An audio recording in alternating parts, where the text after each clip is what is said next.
In 1906, inside a 60-room mansion on the cliffs of Newport, Rhode Island, a woman sat alone at a table set for two.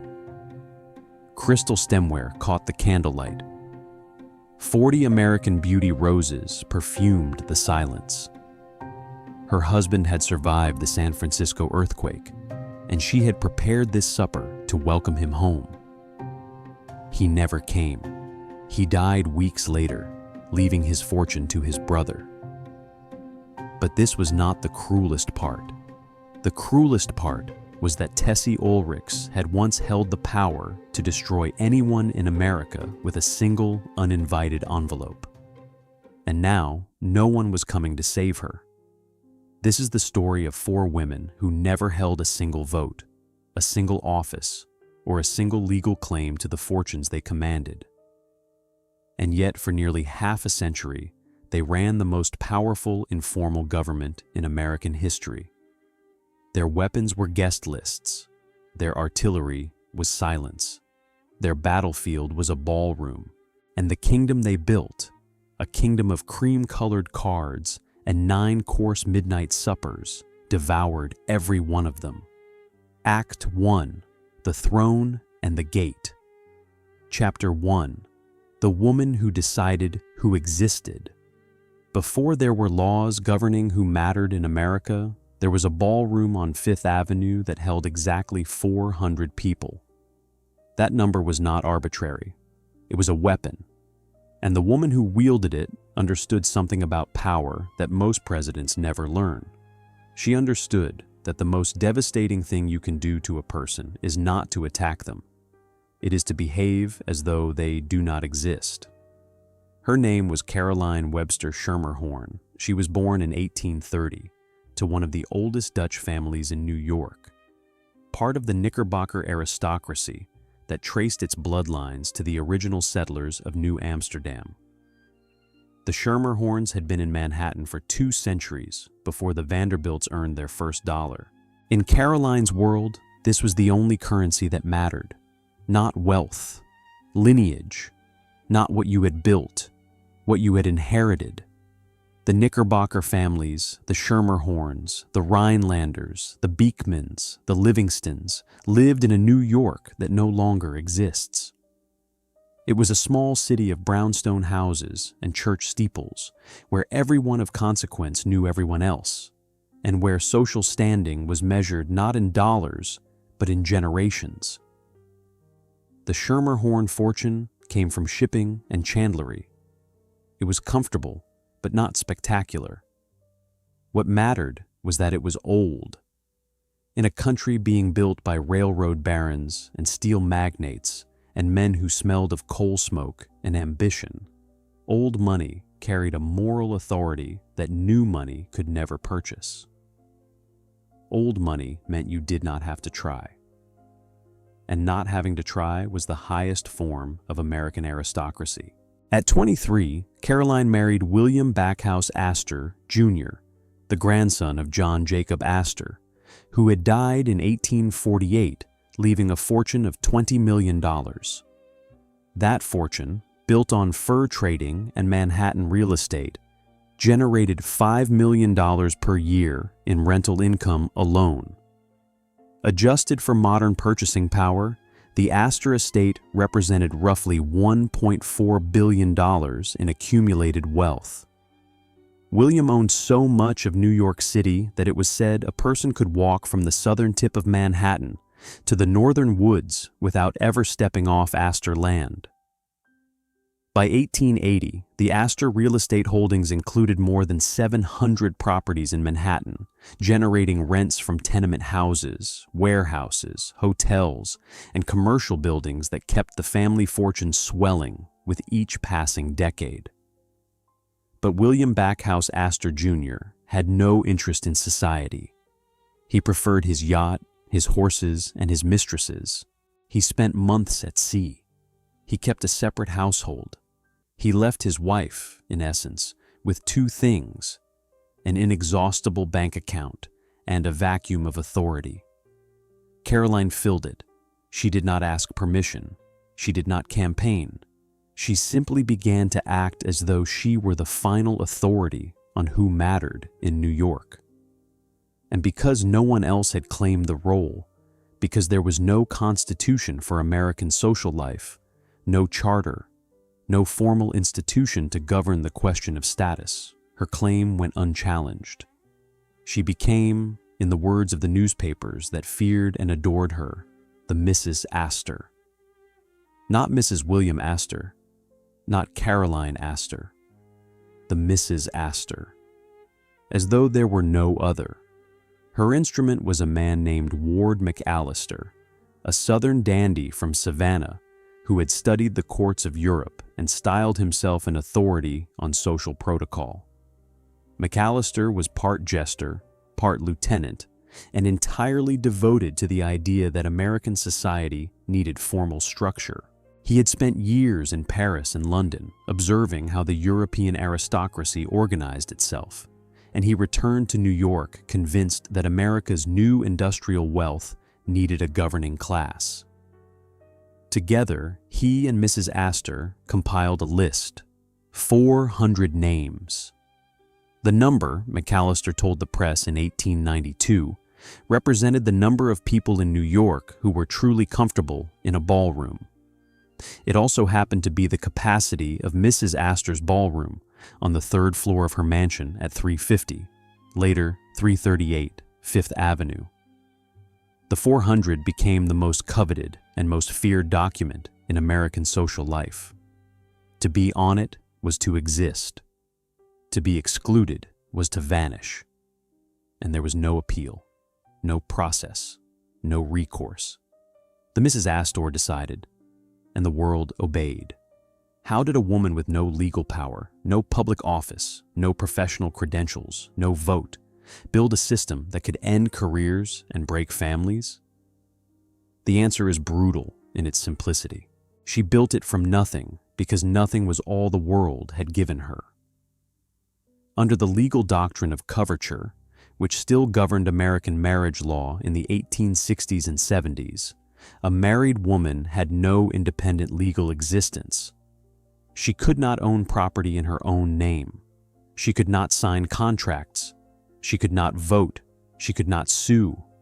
In the eyes of the law, she was an extension of her husband, a shadow. Caroline Astor looked at that shadow and decided to make it larger than any man in America.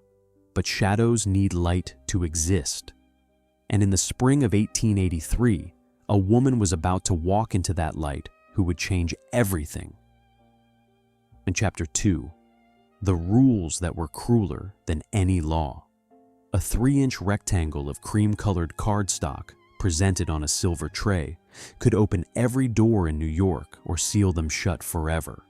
This was the calling card. And in the hands of a Gilded Age hostess, it was more dangerous than any legal brief, any congressional vote, any newspaper editorial.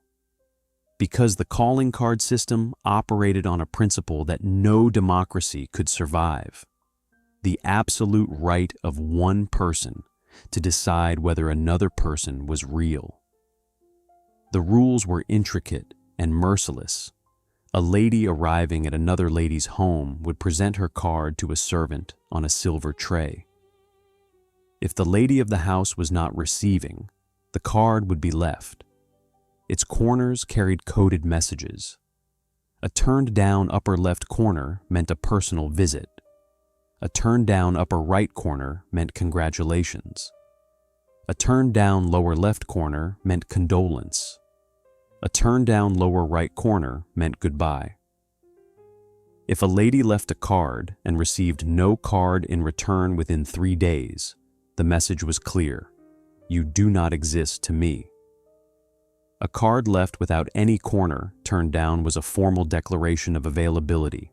A card with the full name of the lady's husband beneath her own announced that the husband, too, was calling. The system had as many rules as a legal code and enforced them with more precision. Multiply this system across 500 households, across an entire social season running from November through March, and you have the machinery of a surveillance state. Every woman in the upper reaches of New York society spent her mornings in a carriage, leaving cards. Every afternoon, she received them. The cards were cataloged, tracked, and their absence noted with the precision of a military intelligence operation. A woman might leave 200 cards in a single week. A miscalculation, a forgotten card, a call returned a day too late, could trigger a sequence of snubs that rippled outward for months. Above the calling card sat the social register, first published in 1886 by Louis Keller, which listed the acceptable families of New York with their addresses, club memberships, yacht names, and family connections. The register was updated annually. Families could be added by nomination or removed without explanation. To be removed from the social register was a form of civic death. Divorce could cause removal. A scandalous marriage almost certainly would. And at the very top of the entire apparatus sat Mrs. Astor's annual ball, held each January in her Fifth Avenue mansion. The ball was not a party, it was a census. Guests arrived to find the mansion transformed. The ballroom on the third floor was banked with flowers, thousands of roses, orchids, and lilies arranged by the firm of Klunder, the only florist Mrs. Astor recognized. The cost of flowers alone for a single ball could exceed $10,000, the equivalent of nearly $350,000 in modern currency. Servants in green plush livery lined the stairs. A 9-course midnight supper awaited in the dining room below. The menu included terrapin soup, canvasback duck, pâté de foie gras, and champagne measured by the case, not the bottle. The chef was imported, the china was Sèvres, the silver was English. Every detail was a message about permanence, about the kind of wealth that does not need to announce itself, because it has been announcing itself for generations. Mrs. Astor received her guests from a red velvet sofa positioned at the center of the ballroom, beneath a full-length portrait of herself in her prime. She wore a stomacher of diamonds across her chest, a diamond tiara, and ropes of pearls so heavy that witnesses described them as armor. The diamond collection alone was valued at more than $350,000 in the currency of the day, a sum that would exceed $10 million in modern terms. She was not greeting friends. She was holding court, and every person who passed before her understood the transaction. Your presence here tonight means that I have decided you are real. Your absence means you are not. The cruelty of the system was not that it operated in secret, it operated in public. The guest list for Mrs. Astor's ball was published in the newspapers. Not the full list, but enough. The New York Times, the Herald, the World, all printed the names of those who attended, which meant that every person who was not named, every family that had spent the season leaving cards, sending flowers, donating to the correct charities, attending the correct church, could open the morning paper and discover that they had been publicly erased. This was exclusion as spectacle, and it was devastating precisely because the audience for the humiliation was the same audience whose judgment mattered most, the 400 families who had been invited. Mrs. Astor spent roughly $300,000 per year maintaining her social position. In modern currency, that is nearly $10 million annually, spent on flowers, food, servants, gowns, and the physical infrastructure of dominance. Her mansion at 350 Fifth Avenue alone required a staff of more than 30.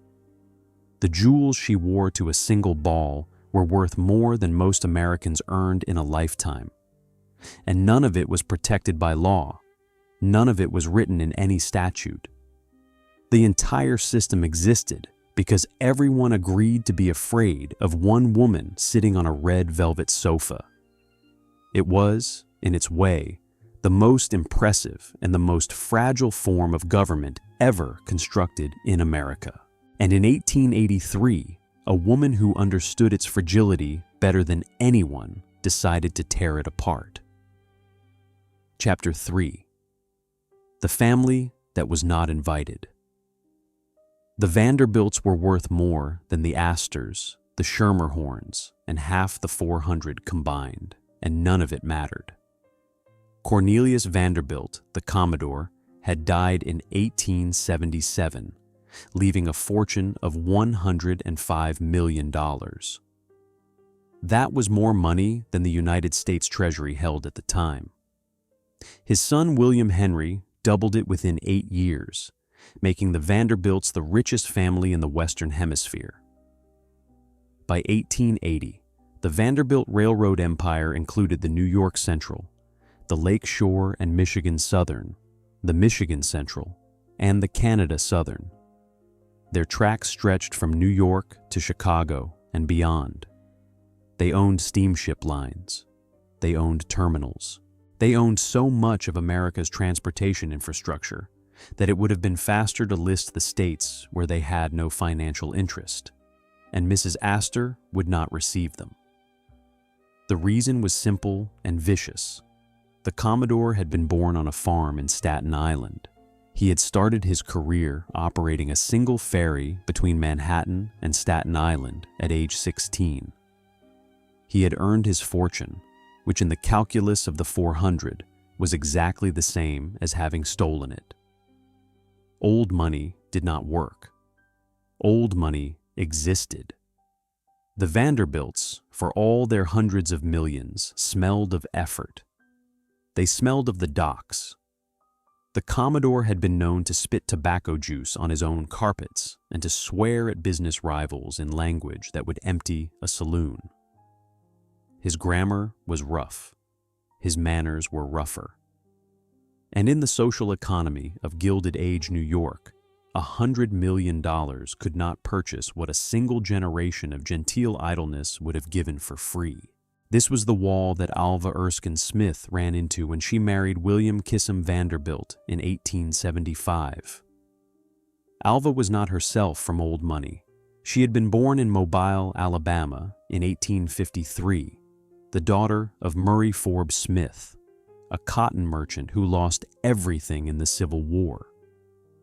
Her family had fled to Paris, where Alva learned French, acquired European tastes, and developed an understanding of social warfare that was, by all accounts, clinical in its precision. She attended finishing school. She studied the manners and protocols of the French aristocracy with the concentration of a scientist studying a new species. She married William K. Vanderbilt at 22. He was quiet, decent, and rich beyond imagination. His share of the Vanderbilt fortune gave him an annual income of several $1,000,000. He had no particular social ambitions of his own. He liked horses and yachts and quiet evenings, but Alva had enough ambition for every Vanderbilt who had ever lived. She looked at Mrs. Astor's system and saw what few others were willing to admit.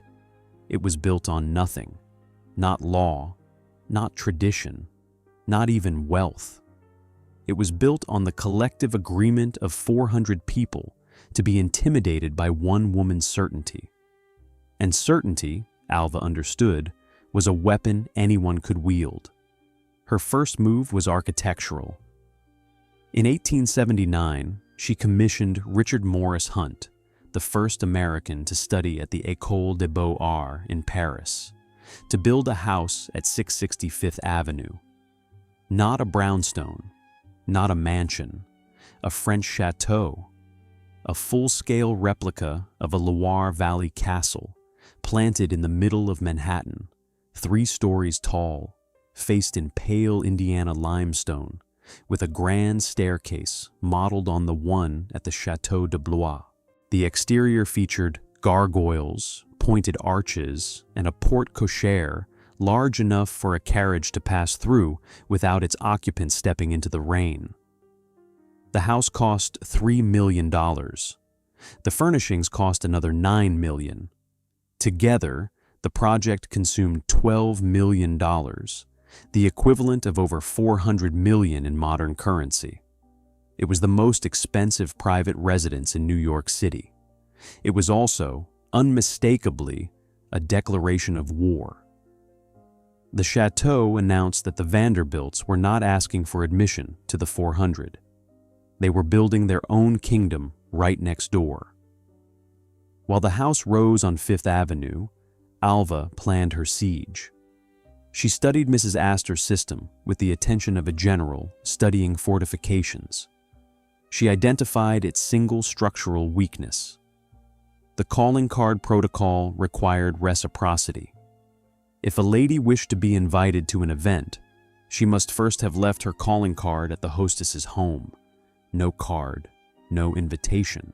The rule was absolute. Mrs. Astor had never left her card at Alva Vanderbilt's door, which meant, under the rules of the system, Alva could not invite her. But it also meant something else, something far more dangerous.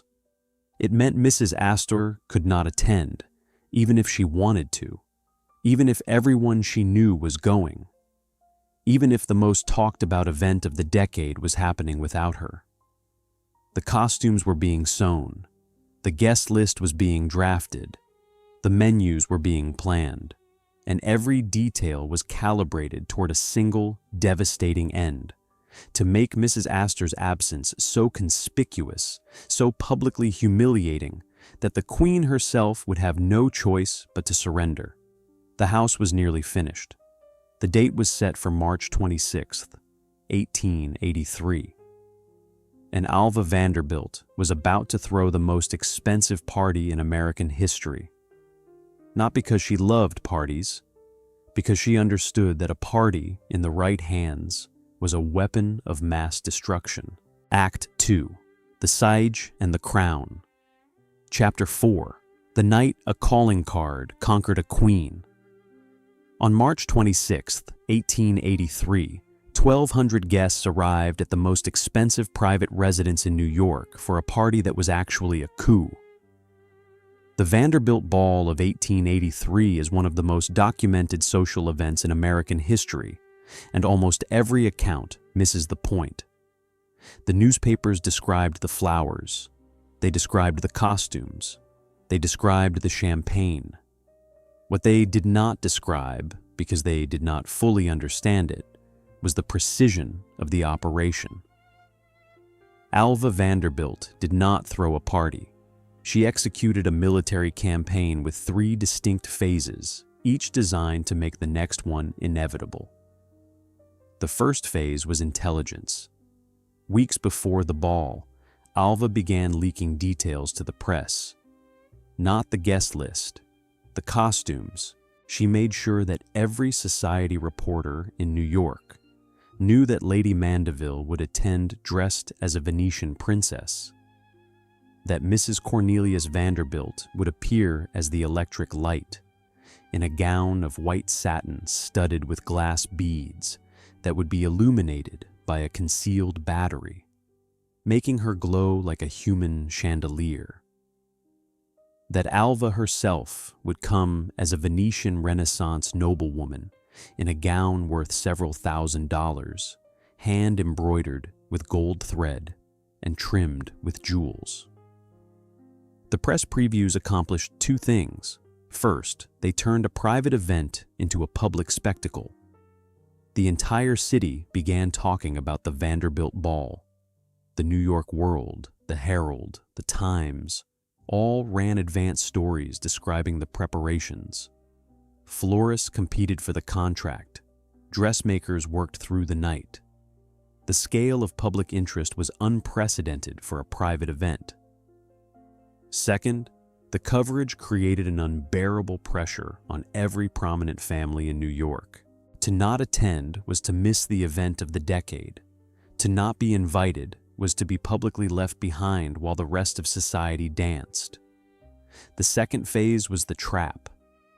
Alva knew that Carrie Astor, the young daughter of the Mrs. Astor, had been rehearsing a star quadrille for weeks with her friends, a choreographed dance they planned to perform at the ball.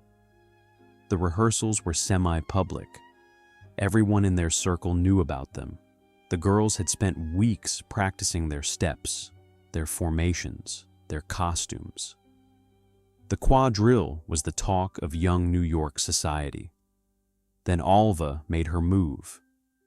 She let it be known, casually, through the correct channels, that she was terribly sorry, but she could not invite Carrie Astor to the ball. The reason? Mrs. Astor had never left her calling card at the Vanderbilt residence. And one could not, after all, invite someone whose mother had not observed the basic courtesies. The logic was impeccable. The cruelty was surgical. Alva had not insulted Mrs. Astor. She had simply applied Mrs. Astor's own rules against her. The Queen's daughter was excluded by the Queen's own code. The weapon had been turned on its maker. Carrie Astor went to her mother in tears. The quadrille she had practiced for weeks would go on without her. Every one of her friends would be at the most magnificent party New York had ever seen. She would be the only one missing. And the only reason, was that her mother had refused to leave a 3-inch rectangle of cardstock at a house on Fifth Avenue. What happened next was the most significant act of social capitulation in American history. Mrs. Astor ordered her carriage. She rode to 660 Fifth Avenue, and she left her card, a 3-inch rectangle of cream-colored paper. That was all. A servant collected it from a silver tray and carried it inside. The visit lasted moments. No words were exchanged between the two women, and with that gesture, a gesture so small it could fit in a coat pocket, the old order died. Alva immediately sent Mrs. Astor an invitation. It arrived within hours. The message was unmistakable. I forced you to come to me. You came to my door. You played by my rules, and now the world knows it. The third phase was the spectacle itself. On the night of the ball, Fifth Avenue was chaos. Police barricades held back crowds that stretched for blocks. Carriages lined the street for over a mile, snarling traffic across Midtown Manhattan. Street vendors sold roasted chestnuts and newspapers to the spectators. Inside, the chateau blazed with gaslight and the new electric light. The grand staircase was buried under palm fronds and bougainvillea.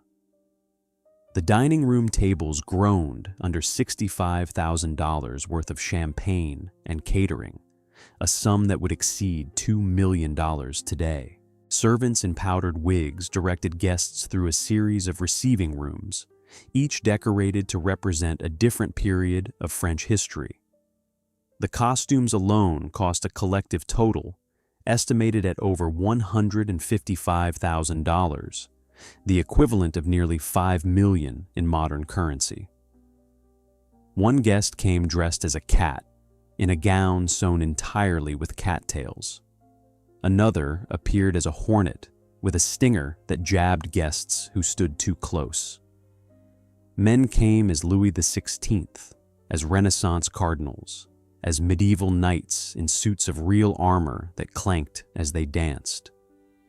A woman dressed as a phoenix wore a headdress of actual feathers that rose 3 feet above her head.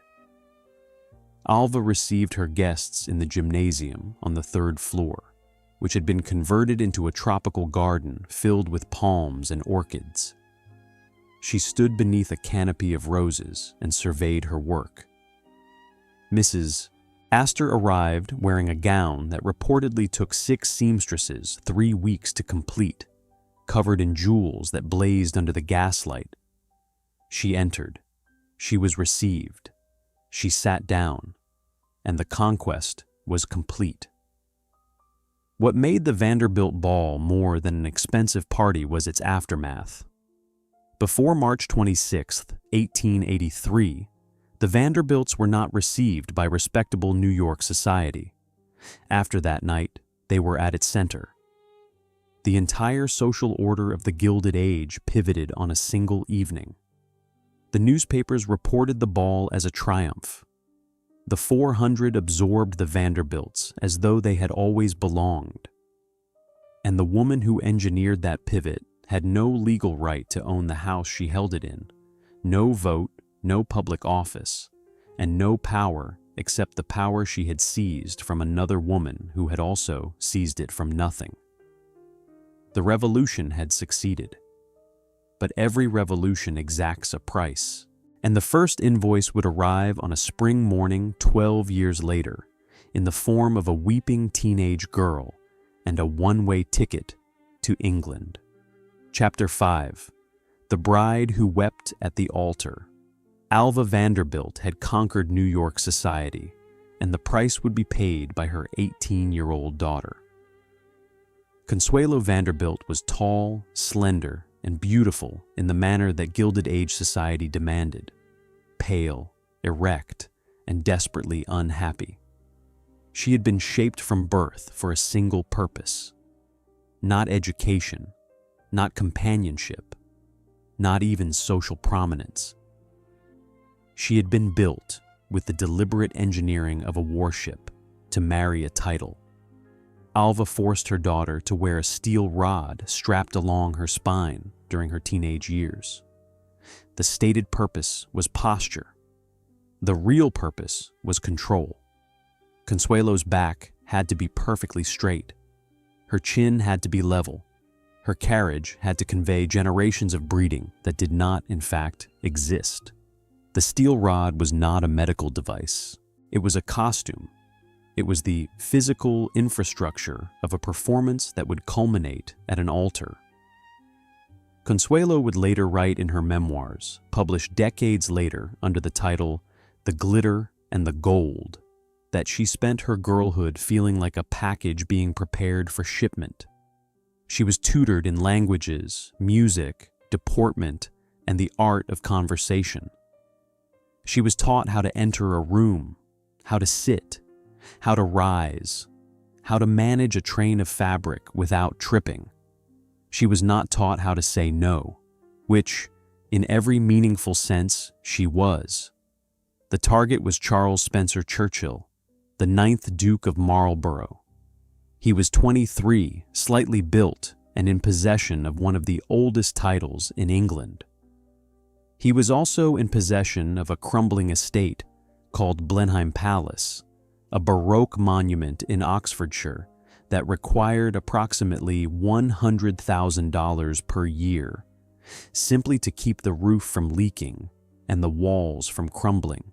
The palace had 187 rooms. Most of them were cold. The Duke did not love Consuelo. He was engaged to another woman, a young English woman he genuinely cared for. But Alva Vanderbilt did not deal in love. She dealt in transactions. And this transaction would convert Vanderbilt money into the one thing money could not buy in America, a title that predated the Republic. Consuelo was in love with someone else. His name was Winthrop Rutherford, a handsome and wealthy New Yorker who was, by every rational measure, an excellent match. He was tall, athletic, well-connected, and genuinely devoted to Consuelo. Alva did not care. She locked Consuelo in her room at Marble House, the Newport estate that Alva had received in her divorce settlement.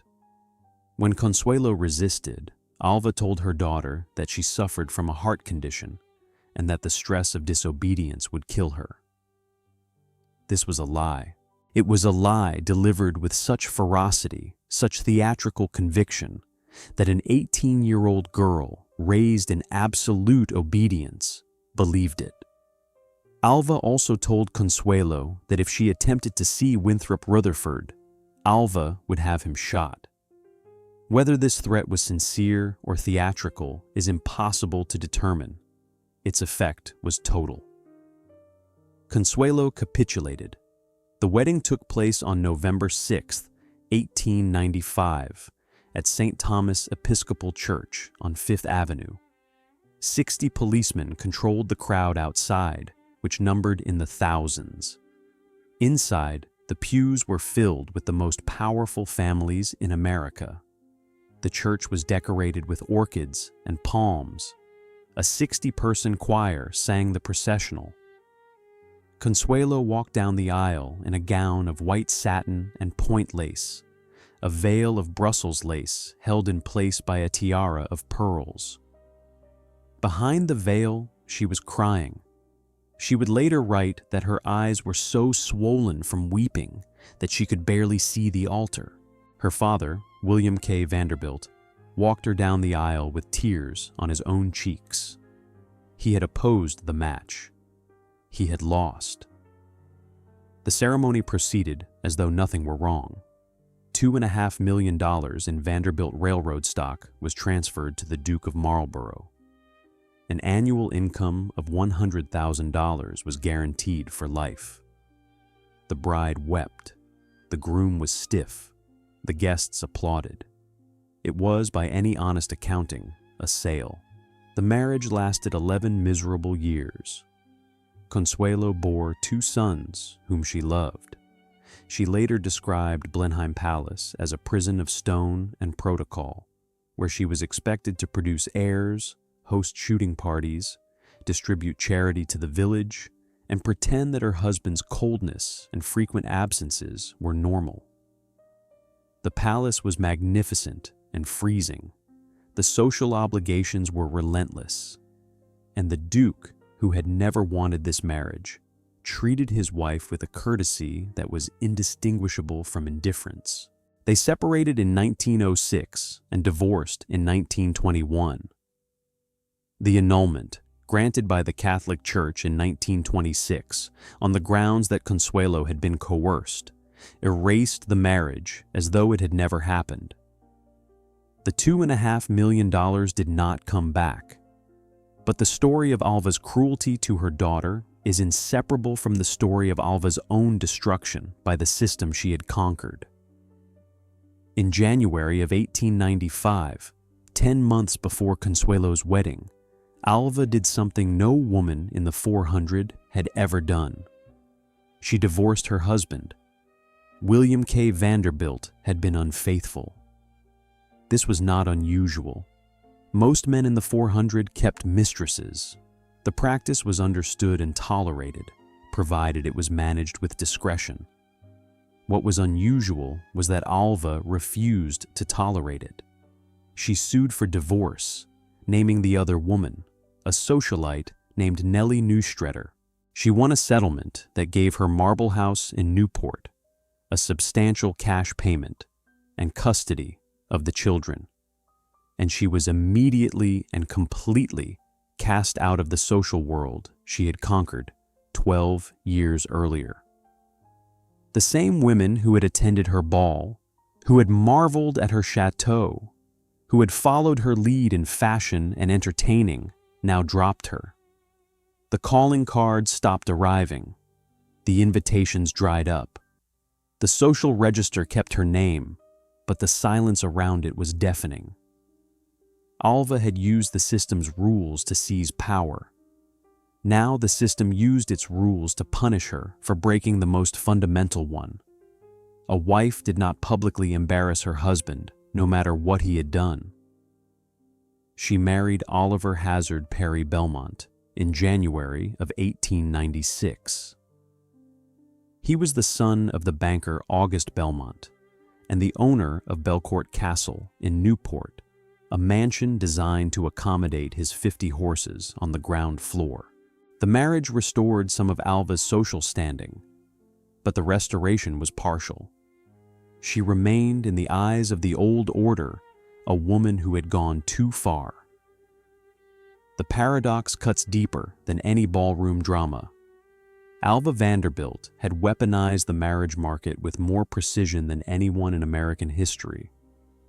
She had traded her daughter for a title the way a general trades soldiers for territory. And then she herself was destroyed by the same market, punished for the crime of refusing to accept what the market dealt her.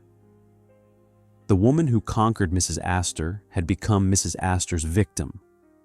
The conqueror had become the tyrant. And the daughter she had sold was living proof that the revolution had changed nothing. The system was still a machine for turning women into currency. The only question was who operated the machine. But while Alva was paying the price for her conquest, two other women were about to prove that Mrs. Astor's throne could be attacked from directions no one had imagined. One would use laughter, the other would use perfection. And between them, they would destroy the old queen's world without firing a single calling card. Chapter 6. The Monkey Who Outranked the Duchess. By 1900, Mrs. Astor's throne was cracking, and the woman who would finish it off greeted her guests with insults. Marion Graves, Anthon Fish, was born into old New York money in 1853.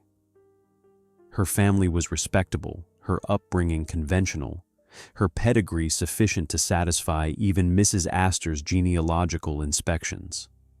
Nothing in her background suggested that she would become the most feared dinner hostess in American history. But Mamie Fish, as everyone called her, had a quality that the 400 had never encountered in a woman of her station. She was funny, deliberately, savagely, and without apology. She married Stuyvesant Fish in 1876. He was the president of the Illinois Central Railroad, a position that placed the Fishes firmly in the upper ranks of American wealth and influence. Their income was enormous. Their home in New York was lavish. Their Newport estate, Crossways, was a 22-room colonial mansion set among manicured gardens on Ocean Drive.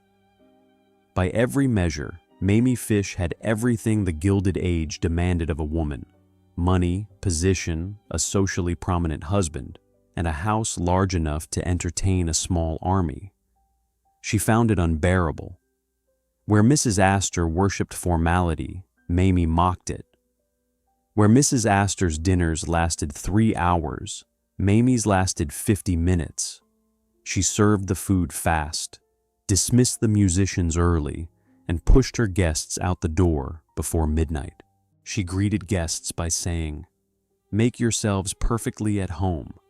There is no one who wishes you were there more than I do." She once told a prominent banker's wife, "Oh, how do you do? I had quite forgotten I asked you." She referred to Mrs. Astor behind her back, and sometimes to her face, as an elderly woman who looked like a walking chandelier. When a visiting European nobleman bored her at dinner, she turned to him and said, "I think you are the dullest young man I have ever met. Nobody punished her. That was the revelation. Nobody punished Mamie Fish for saying the things that everyone else only thought.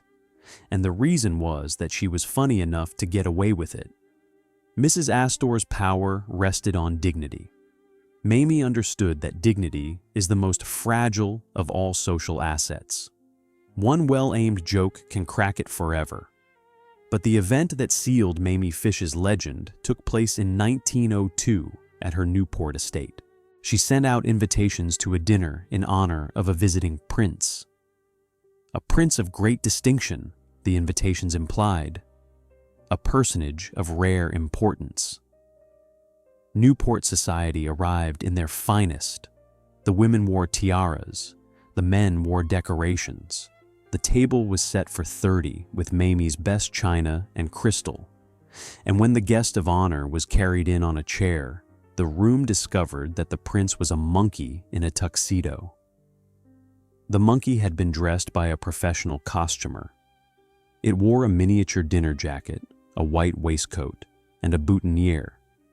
It was seated at the table in a specially constructed high chair. Servants offered it champagne on a silver tray. The monkey accepted. As the evening progressed and the champagne took hold, the monkey climbed from its chair to the table, scattering the crystal stemware, then leaped to a chandelier, where it swung from the crystal drops, while the most prominent women in America shrieked and clutched their tiaras below. The dinner was a satire so precise it was almost a philosophical argument. For decades, the 400 had fawned over European titles. They had spent millions marrying their daughters to English dukes and French counts and Italian marquises. They had given their fortune and their children to men whose only qualification was a string of inherited syllables. Mamie Fish invited a monkey, dressed it in the same clothes, seated it in the same chair of honor, and watched as society treated it with the same deference they showed visiting royalty. The implication was vicious and unanswerable. If you cannot tell the difference between a duke and a monkey in a tuxedo, perhaps the difference is smaller than you thought. While Mamie was destroying the old order through ridicule, Tessie Oelrichs was attacking it from the opposite direction. Teresa Fair was born in 1855 in Virginia City, Nevada, where her father, James Graham Fair, was making a fortune from the Comstock Lode silver mines. Fair was one of the Silver Kings, a rough, ambitious Irishman who extracted $75 million from the Nevada earth and spent much of it on a bitter divorce from Tessie's mother that became one of the most expensive and publicized legal battles in California history. Tessie married Herman Oelrichs in 1890. He was the son of a German immigrant who had built a shipping fortune based in New York. Together, they purchased Rosecliff, a Newport estate that Tessie would tear down and rebuild as a faithful replica of the Grand Trianon at Versailles. She hired the architect Stanford White, whose firm McKim, Mead, and White was the most prestigious in America. The project cost $2.5 million. When it was finished, Rosecliff was the most architecturally refined private home in Newport, a white terracotta palace overlooking the Atlantic, with a heart-shaped grand staircase, a ballroom 80 feet long and 40 feet wide, and grounds that swept down to the ocean like a stage set designed by a perfectionist who could not tolerate a single blade of grass out of place. Tessie was not witty like Mamie. She was not aggressive like Alva. She was precise. Every event she staged was an exercise in total control.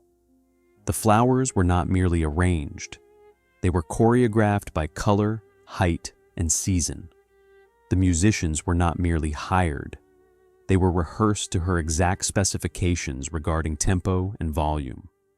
Servants were drilled like soldiers until every plate arrived at every seat at the same moment. Her masterpiece was the Bal Blanc of 1904. Everything was white. The flowers were white roses, white orchids, white lilies. The gowns were white. The table linens were white silk. The candles were white beeswax. The food was served on white china with white garnishes. Even the champagne was served in frosted crystal that obscured its golden color. Outside, ships in Newport Harbor were draped in white bunting and illuminated by white electric lights, transforming the waterfront into a fleet of ghost vessels visible from the ballroom windows. The effect was described by one guest as stepping into a dream that someone had bleached of all color and all imperfection. No photographs survive. Tessie forbade them. She understood something that neither Mrs. Astor nor Alva had grasped, that the most powerful social events are the ones that exist only in memory. A photograph can be examined, criticized, diminished. A memory can only grow more magnificent with time. Between them, Mamie and Tessie accomplished what Alva had begun. They proved that Mrs. Astor's authority was not inevitable. It could be mocked. It could be surpassed. It could be made to look old. And it was old. By January of 1905, Caroline Astor was 74 years old. She hosted her final ball in a gown of purple velvet trimmed with sable, wearing diamonds that had become so familiar they were practically municipal landmarks. 800 guests came. She stood beneath her portrait, receiving them one by one, and the women who passed before her understood that they were watching the end of something.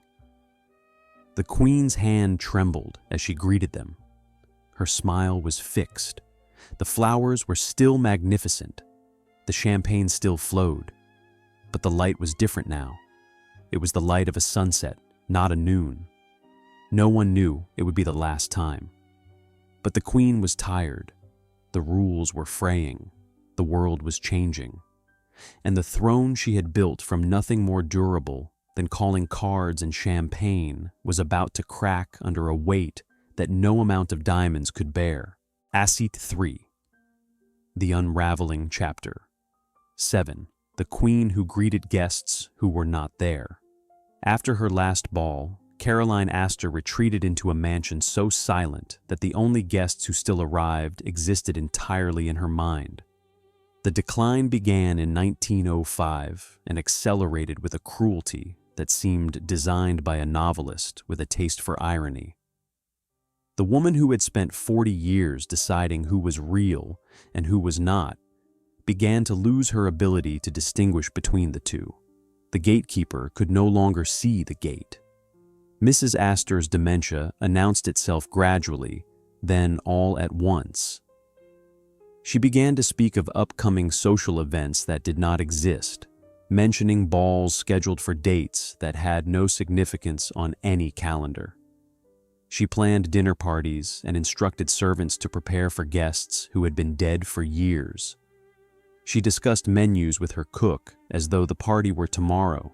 She debated flower arrangements for receptions that would never take place.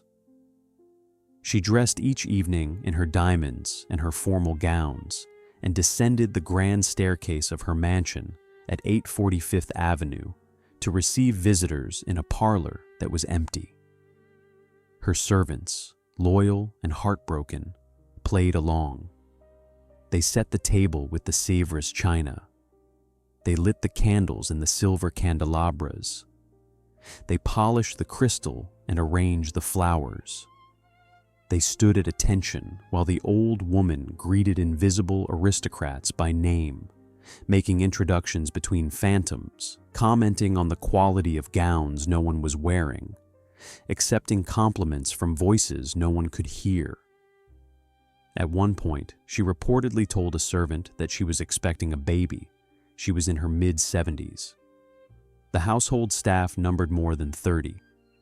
Footmen, maids, a butler, a chef, a pastry cook, coachmen, and personal attendants all continued their routines, as though the social season had never ended. Silver was polished on schedule. Flowers were delivered 3 times a week. The kitchens prepared meals for guests who would never arrive and cleared plates that had never been touched.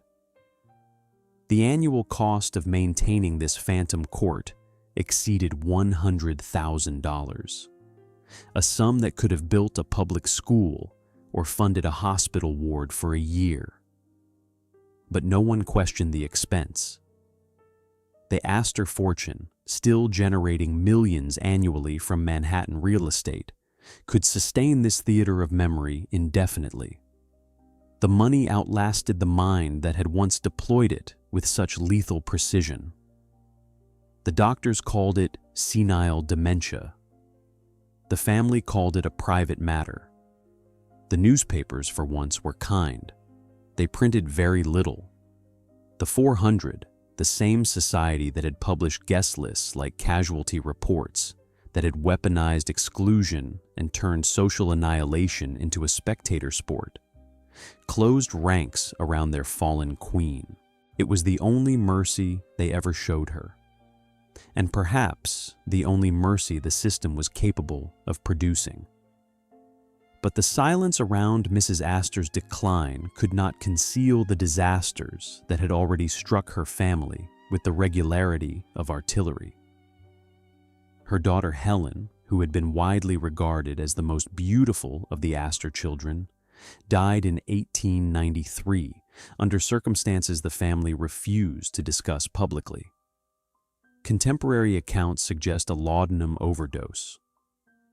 Laudanum, a tincture of opium dissolved in alcohol, was widely available and commonly used by women of the upper classes for everything from headaches to heartbreak. Helen was 32. She left a husband and children.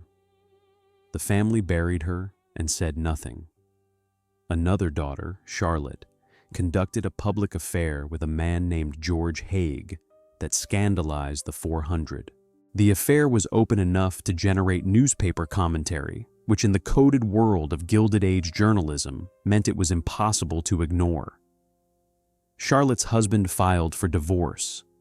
Mrs. Astor considered the entire episode a personal humiliation, a stain on the family name that no amount of flowers or champagne could wash away. And then there was the hotel. William Waldorf Astor, Caroline's nephew, had long resented the Mrs. Astor's dominance. He believed that he, as the senior male Astor, should control the family's social standing. His wife should be the Mrs. Astor, not his aunt by marriage. In 1893, he made his move. He demolished his own mansion, which stood directly next to hers on Fifth Avenue, and built in its place the Waldorf Hotel, a 13-story commercial establishment that towered over her home, casting a literal and figurative shadow across her property. The message was unmistakable. He was erasing her. He was replacing the most important private residence in New York with a business that would bring strangers, tourists, traveling salesmen, and commerce to her doorstep. It was the architectural equivalent of a calling card left face down. It said, "I do not recognize you." Mrs. Astor eventually moved uptown to a new mansion at 840, later 842, Fifth Avenue, a double-width limestone palace designed by Richard Morris Hunt. The new house was larger than the old one. The ballroom was grander, but the retreat was telling. She had been driven from the house where she had built her empire by a member of her own family. The dynasty she had helped create had turned on her with the same cold efficiency she had once used to destroy others. The cruelest irony was this: Caroline Astor had constructed her entire identity around the principle that she decided who existed. She was the gatekeeper, the judge, the final authority on who was real and who was not. And now, in the last years of her life, the only people who still existed were the ones her damaged mind invented. The guests were not real. The parties were not real. The queen sat on her red velvet sofa and ruled over a kingdom of ghosts. She had spent her life deciding who mattered. In the end, the only people who mattered were the ones she imagined. She died on October 30th, 1908, at the age of 78. The funeral was private. The obituaries were respectful and brief. The era was already over, and within 5 years the mansion on Fifth Avenue would be demolished, the land sold, and every physical trace of her reign erased from the city she had once governed. The throne was empty. The gate was unmanned. And the women who had fought to claim them were about to discover that winning was the most dangerous thing any of them had ever done. Chapter 8. The suffragist who once locked her daughter in a room. The most dramatic reinvention in American social history began when a woman who had traded her daughter for a title decided that women deserved the vote. It is tempting to call Alva Vanderbilt Belmont a hypocrite. The temptation should be resisted, not because it is wrong, but because it is insufficient. Hypocrisy implies that a person believes one thing and does another. Alva's transformation was stranger and more unsettling than that. She appears to have genuinely changed her mind. The woman who had locked Consuelo in a room at Marble House, who had faked a heart condition to compel obedience, who had sold her daughter to a duke for a title and $2.5 million in railroad stock, came to believe with absolute sincerity that the system which had permitted all of this was evil and had to be destroyed. The catalyst was death. Oliver Belmont died in June of 1908 after a brief illness. He left Alva wealthy, independent, and for the first time in her life, without a campaign to fight. She was 55 years old. She had conquered Mrs. Astor. She had survived divorce and social exile. She had married again and rebuilt her position. And now she found herself in possession of something she had never truly had: freedom. Not the freedom of wealth, which she had always possessed through her husbands, the freedom of purpose. A reason to exist that did not depend on the opinion of 400 people. She used it to burn down the world she had built. In 1909, Alva traveled to London and attended a rally organized by Emmeline Pankhurst and the Women's Social and Political Union. The British suffragettes were militant. They smashed windows of government buildings. They set fires in post boxes. They chained themselves to railings. They went to prison and conducted hunger strikes that left them skeletal and sick. Alva watched them with the same strategic fascination she had once applied to Mrs. Astor's calling card system. She saw a campaign. She saw tactics and logistics and a propaganda war. She saw an army that needed funding, and she recognized that her specific skills, the skills of a woman who had spent 30 years organizing social campaigns of breathtaking complexity, were exactly what the movement needed. She gave it everything she had. Between 1909 and 1920, Alva Belmont donated hundreds of thousands of dollars to the American suffrage movement. She wrote checks for $5,000 at a time to Alice Paul's National Woman's Party, at a period when a skilled factory worker earned $600 per year and a school teacher earned less than $1,000. She opened Marble House, the same Newport mansion where she had imprisoned her daughter, for suffrage rallies. Hundreds of women gathered on the manicured lawn where Consuelo had once paced in misery, listening to speeches about women's right to control their own lives. The irony was not lost on anyone. Alva acknowledged it and kept going. She hosted fundraising dinners. She organized marches.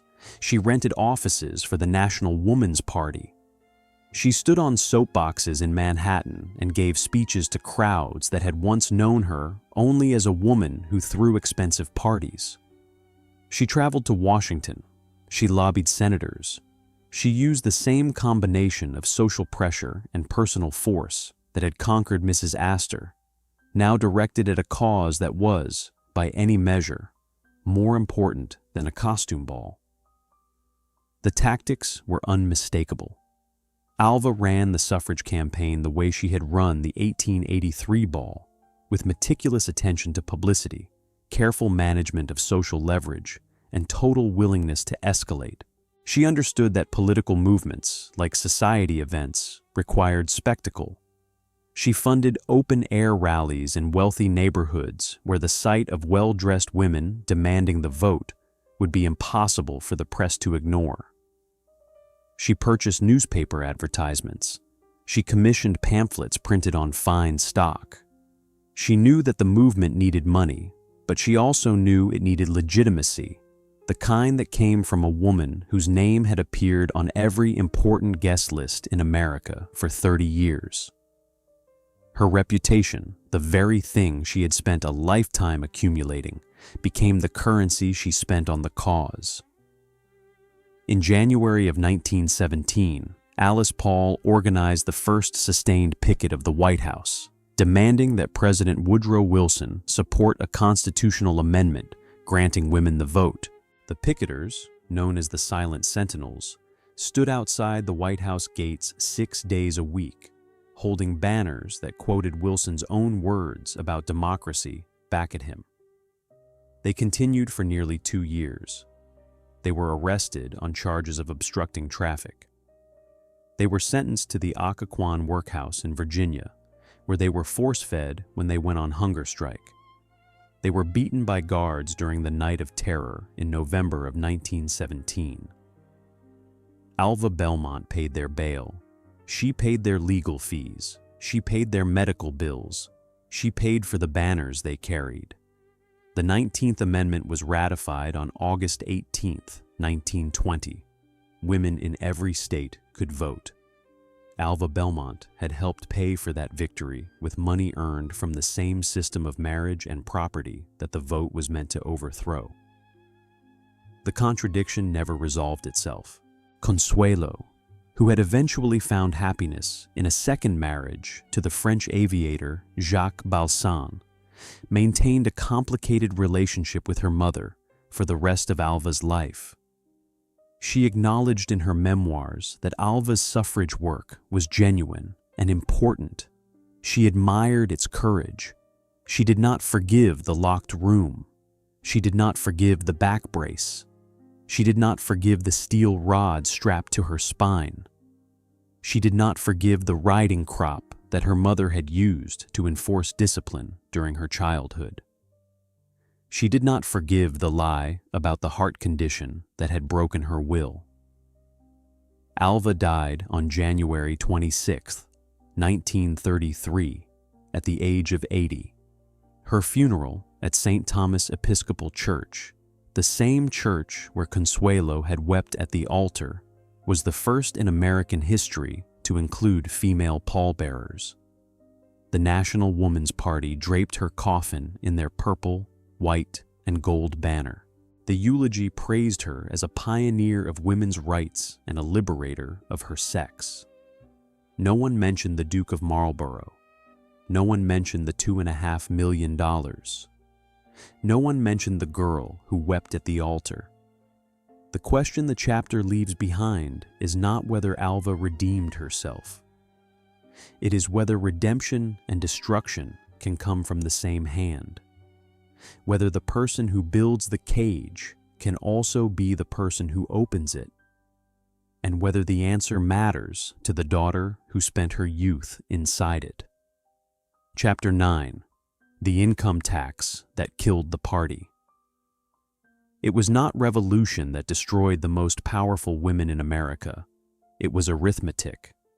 On February 3, 1913, the 16th Amendment to the United States Constitution was ratified, granting Congress the power to levy a federal income tax. The first tax, imposed later that year, was modest by modern standards. 1% on incomes above $3,000, rising to 7% on incomes above $500,000. By the standards of what would come later, it was gentle. But for the families whose power rested on the unregulated accumulation of wealth, it was a death sentence written in very small print, and the print got larger every year. Consider the math. The Astor estate generated $5 million per year in rental income. Under the new tax, hundreds of thousands of those dollars now flowed to Washington instead of to florists and champagne merchants. The Vanderbilt fortune, already fragmented by inheritance across multiple generations, the Commodore's $105 million divided and redivided among sons and grandsons and great-grandsons, shrank further under the new burden. The Fish income from Stuyvesant's railroad position depended on that position continuing. The Oelrichs fortune depended on Herman's shipping business remaining profitable. None of these income streams was designed to survive taxation. They had been built in an era when the government took nothing, and they depended on that arrangement continuing forever. One by one, the pillars cracked. Stuyvesant Fish was removed from the presidency of the Illinois Central Railroad in 1906, the victim of a hostile takeover orchestrated by E. H. Harriman. the ruthless railroad consolidator who wanted the Illinois Central added to his own empire. The boardroom battle was swift and merciless. Stuyvesant had served the company for decades. He had modernized its operations and expanded its routes. None of it mattered.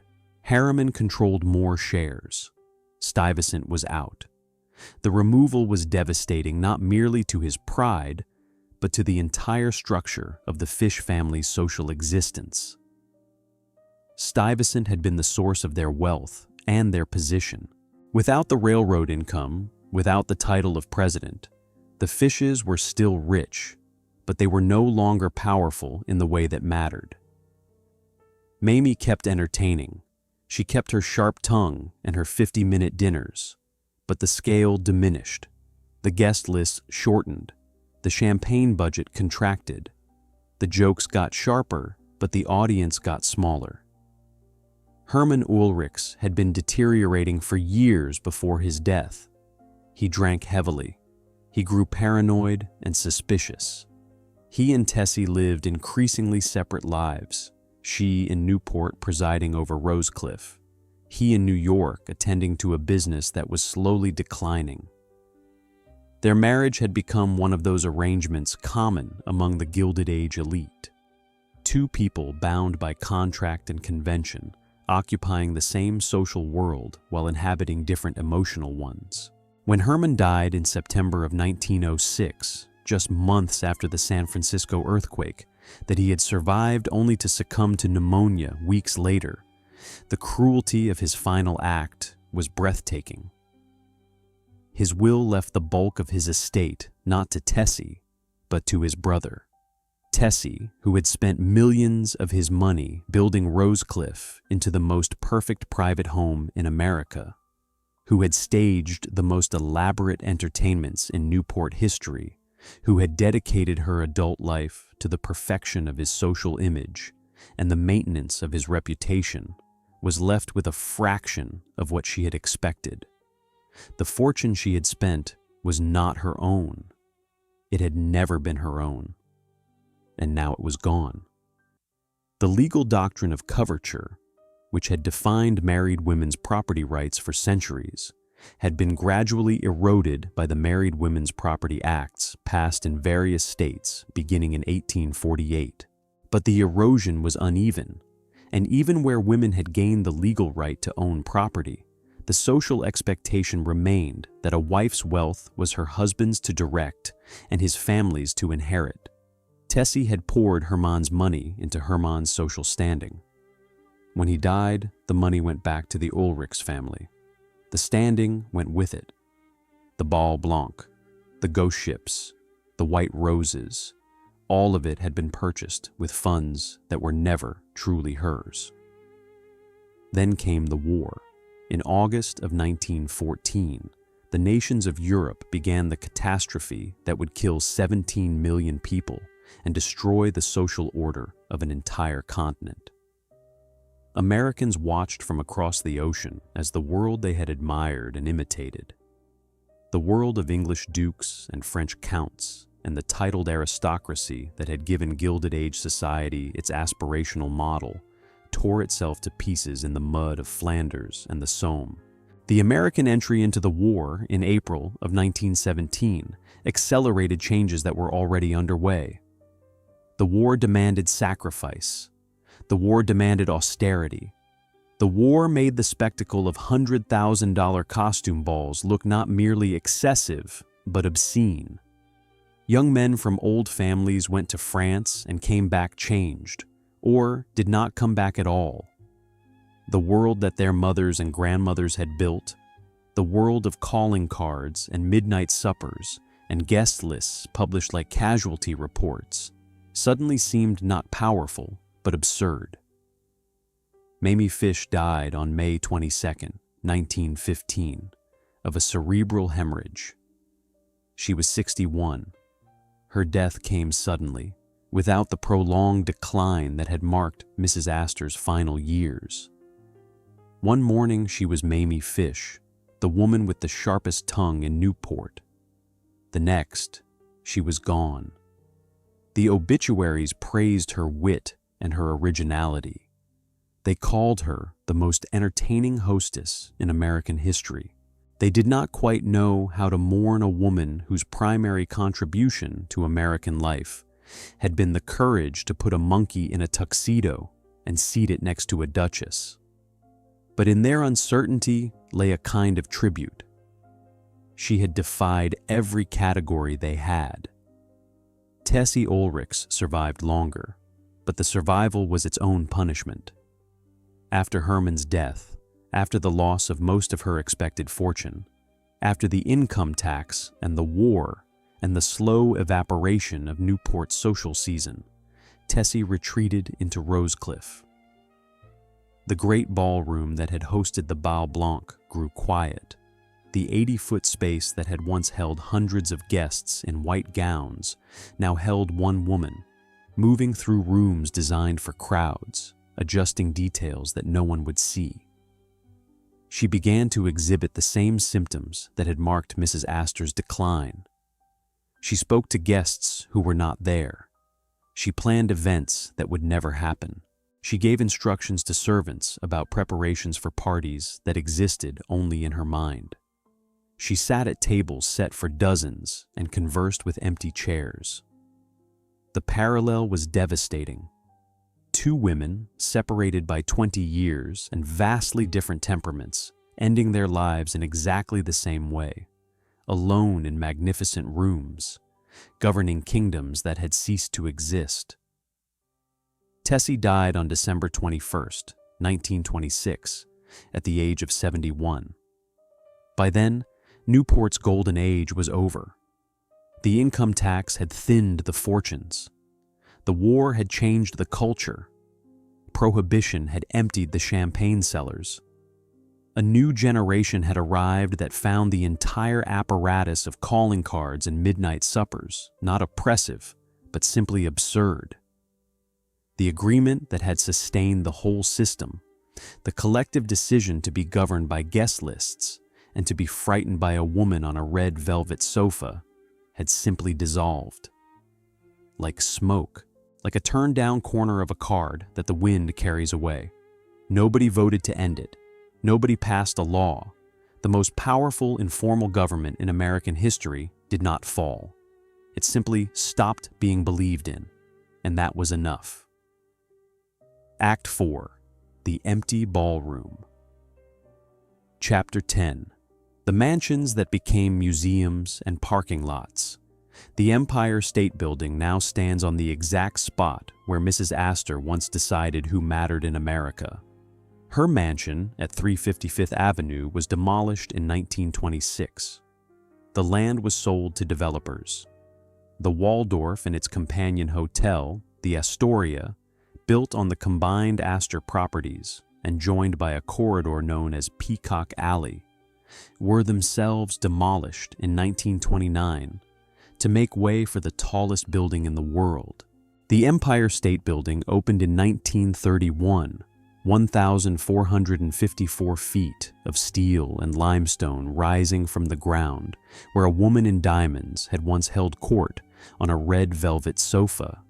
The transformation took 5 years. It erased 4 decades of social history as completely as if they had never happened. Tourists now ride elevators to an observation deck on the 86th floor without any idea that they are standing above the ruins of a ballroom that once decided the fate of the American upper class. The second Astor mansion at 845th Avenue fared no better. It was torn down in 1926. The ballroom, the grand staircase, the portrait gallery where Mrs. Astor had received the 400, all of it reduced to rubble and carted away. A synagogue eventually occupied part of the site. The woman who had believed her authority was permanent left behind nothing more durable than the newspaper clippings that recorded her parties. Alva's chateau at 665th Avenue survived longer than most, but not long enough to matter. It stood until 1926, when it too was demolished to make way for a commercial building. The $3 million limestone facade, the grand staircase modeled on the Château de Blois, the gymnasium where 1,200 people had danced at the ball that changed American society. Gone. The building that replaced it was undistinguished, not ugly, merely forgettable, which is worse. In Newport, the survival rate was higher, but the economics were no less brutal. Marble House, Alva's Temple of Ambition, was given to the Preservation Society of Newport County and opened as a museum in 1963. Visitors now walk through the rooms where Consuelo was locked in and where suffrage rallies were held on the same lawn. The Gold Room, where Alva once planned her campaigns over morning tea, is now photographed by tourists holding cell phones. Rosecliff, Tessie's Versailles, was sold in 1941 for $21,000. It had cost $2.5 million to build. The ratio, roughly 1 cent on the dollar, tells the story of Gilded Age values more efficiently than any historian could. Rosecliff is also now a museum and a popular location for weddings and film shoots. The ballroom where the Bal Blanc was held can be rented for private events. Couples exchange vows in the same room where Tessie once forbade photographs because she believed that perfection could not survive the camera's gaze. Crossways, Mamie Fish's Newport home, was converted into condominiums. The dining room where a monkey in a tuxedo once climbed a chandelier now contains someone's kitchen. The property was subdivided, the grounds reduced, the character altered beyond recognition. Belcourt Castle, where Alva lived with Oliver Belmont, changed hands repeatedly and was restored by a series of private owners. The ground floor stables where Belmont's 50 horses had once been housed were converted to other uses. The castle remained open for tours, a monument to a marriage that was itself a monument to the wreckage of a previous marriage. The Waldorf Astoria, reborn in 1931 on Park Avenue in a magnificent Art Deco tower, became one of the most famous hotels in the world. Presidents slept there. Treaties were negotiated there. It operated for nearly 90 years before closing for renovations. The name survived. The building survived. But the world that had given the name its meaning, the world of Mrs. Astor and her 400, was long gone. What remains of the empire these 4 women built? Bricks and marble, tax records and auction receipts. A handful of museums where tourists walk through rooms that once held the power to make or destroy a reputation. The physical evidence of their reign is scattered and diminished, not much different from the ruins of any other fallen civilization. But empires do not live in their buildings. They live in the stories we tell about why they fell. Chapter 11. The Weapon They Forgot to Take Away. These 4 women never held a single vote between them, and yet they wielded a power more immediately destructive than most elected officials ever will. This is the paradox at the heart of their story, and it demands something more than biographical summary. It demands an answer.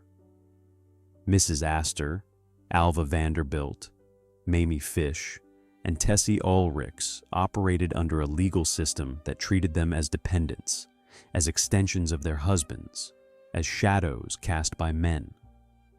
Under coverture, they could not own property in their own names. Under custom, they could not enter the professions. Under law, they could not vote. The Gilded Age was a world designed by men and for men, in which women existed primarily as instruments of dynasty, bearers of children, managers of households, ornaments of wealth. The role was decorative. The expectation was obedience. The reward was comfort without autonomy. And yet, these 4 women built a system of social control so complete that it functioned like a parallel government. Their decrees were not laws, but they were obeyed with more consistency than most statutes. Their punishments were not criminal, but they were feared more than prosecution. A single snub from Mrs. Astor could damage a family's reputation for a generation. A single joke from Mamie Fish could puncture a pretension forever.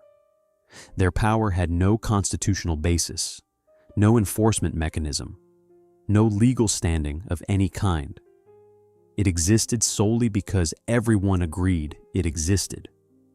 And everyone agreed because the consequences of disagreement were real and devastating. How? The answer is hidden in the structure of the cage itself. The Gilded Age patriarchy had given women one domain, the domestic sphere, the management of homes, the hosting of social events, the maintenance of family reputation, the orchestration of the social rituals that bound the upper class together. These were considered women's work, beneath the serious attention of men who were busy building railroads and buying senators and subdividing continents. The men left the drawing room to their wives because they considered it trivial, a distraction, harmless. The women colonized it because they understood it was not. In a society organized around reputation, the person who controls reputation controls everything. And reputation, in the Gilded Age, was not made in boardrooms or courthouses or the halls of Congress. It was made in ballrooms. A single dinner invitation, withheld or extended, could determine whether a family's sons were accepted at the right clubs, whether their daughters married well, whether their business partnerships flourished or withered. The drawing room was not separate from the real world of money and power. It was the engine of the real world, the invisible space where alliances were formed, deals were blessed, and futures were decided over champagne and canvas-back duck. Mrs. Astor understood this first. She saw that the domestic sphere, the only territory the patriarchal system had ceded to women, could be expanded into something that resembled genuine sovereignty. She became the first woman in American history to exercise systematic, sustained power over the social and economic lives of the American upper class. Not through law, not through wealth, through the simple, devastating act of deciding who was invited and who was not. Alva understood it second. She saw that Mrs. Astor's power rested on collective agreement, and that collective agreement could be shifted by anyone bold enough to offer a more compelling story. She rewrote the rules of admission using the same rules that had been written to keep her out. Mamie understood it third. She saw that the entire system was built on solemnity and terror, and that the most efficient weapon against terror was laughter. A monkey in a tuxedo did more damage to the cult of European titles than 100 editorials. Tessie understood it last and most tragically. She saw that the system rewarded flawless execution, and she gave it execution so perfect that when the system collapsed, she had nothing left. She had mastered a machine that no longer ran. Each woman represented a different theory of control: lineage, force, ridicule, perfection. Each theory worked, and each theory ultimately failed because the kingdom they governed was built on the thinnest possible foundation, the willingness of other people to believe in it. Their cruelty and their achievement were inseparable. They could not have built what they built without being merciless, because the system they operated within was merciless.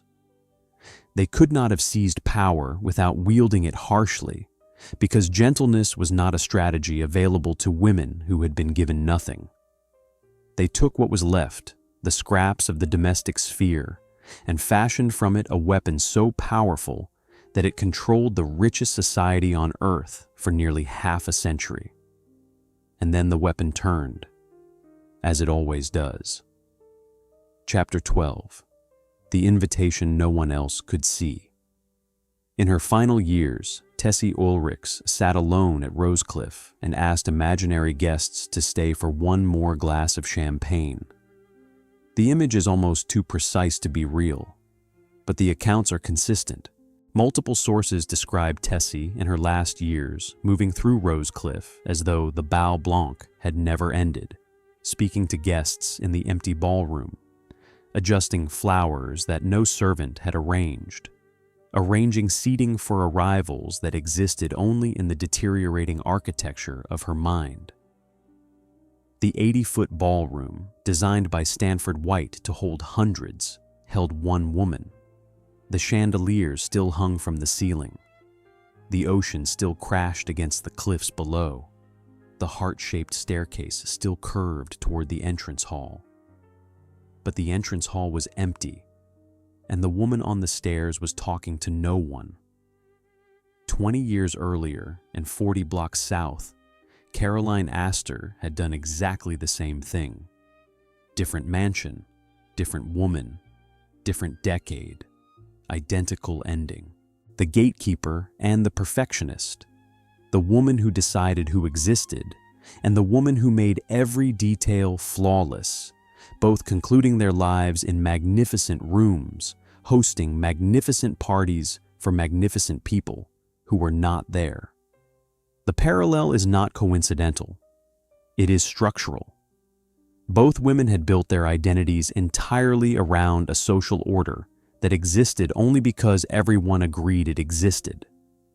They had no professions to fall back on, no political positions, no independent creative work, no achievements that the world would recognize if the ballroom lights went dark. When the social order dissolved, when the income tax and the war and the new generation stopped believing in the power of a guest list, these women were left holding invitations to a party the rest of the world had already left. They could not stop hosting. They could not stop preparing. They could not stop greeting, because hosting and preparing and greeting were not what they did. It was what they were. Strip away the ballrooms and the calling cards and the 9-course midnight suppers, and there was nothing underneath. Not because these women were shallow, because the world had refused to let them be anything else. The cage they had colonized and turned into a throne room was still, in the end, a cage. And when the rest of the world walked away, the cage remained, and they remained inside it. Alva escaped this fate, but only by an act of destruction so complete it amounted to a second life. She tore down her social identity and rebuilt herself as a political activist, a suffragist, a financier of revolution. The suffrage work gave her a new identity, a new purpose, a reason to exist that did not depend on the agreement of 400 people to be impressed. She died at 80 with a legacy that, whatever its contradictions, belonged to her alone. She had found a way out of the ballroom. The cost was everything she had been before. Mamie escaped it differently. She died quickly, at 61, before the full collapse arrived. Her legacy was laughter, and laughter does not require an institution to sustain it. The monkey dinner survives as a story because good jokes outlast the societies they mock. Mamie did not need the 400 to validate her. She had always stood slightly outside the system she satirized. Her weapon was contempt, and contempt is portable. It travels light. But Caroline and Tessie did not escape. They remained in their mansions, governing phantom kingdoms, and the terrible clarity of their endings is this: they were doing in madness exactly what they had done in sanity. They were deciding who mattered. They were managing the guest list. They were ensuring that every detail was correct, that every flower was in place, that every guest was received with the proper degree of attention. The only difference was that the guests had stopped coming. The skills were intact. The purpose was gone. The machine worked perfectly, but there was nothing left for it to do. This is the story of four women who built an empire from the only materials a patriarchal society left them: drawing rooms, calling cards, and the willingness of other people to be afraid. They turned the domestic sphere into a theater of power so convincing that for 50 years, the richest and most important people in America genuinely believed that a woman on a red velvet sofa controlled their fate. And she did, until she didn't. The Kingdom of the 400 lasted roughly from 1870 to 1914, 44 years. In that time, four women without a single vote between them wielded a power that shaped marriages, fortunes, careers, and the social structure of an entire nation. They did it with champagne and cruelty and 3-inch rectangles of cream-colored cardstock. They did it because no one thought to stop them. They did it because the world had forgotten that the domestic sphere was a sphere of power. And they paid for it with their sanity, their families, their freedom, and their minds. And when it was over, when the tax man and the war and the new century had swept it all away, what remained were empty ballrooms and phantom guests and two women in two mansions, separated by decades but joined by the same devastating recognition that a kingdom built on consensus is only as durable as the consensus itself. Every kingdom we build is like this. Every institution, every reputation, every social order that we construct from shared belief rather than physical force exists only as long as the belief holds. We like to think that our systems are sturdier than a calling card. We like to believe that our hierarchies rest on something more durable than the collective agreement to be impressed. But the women of the 400 knew better. They knew, because they had built it and because they had lost it, that all power is a performance. And when the audience leaves, the performer is left alone on a stage that was never really a stage at all. Just an empty room, with a table set for guests who are no longer coming, and a turned-down corner of a cream-colored card lying on a silver tray in a house where no one lives anymore.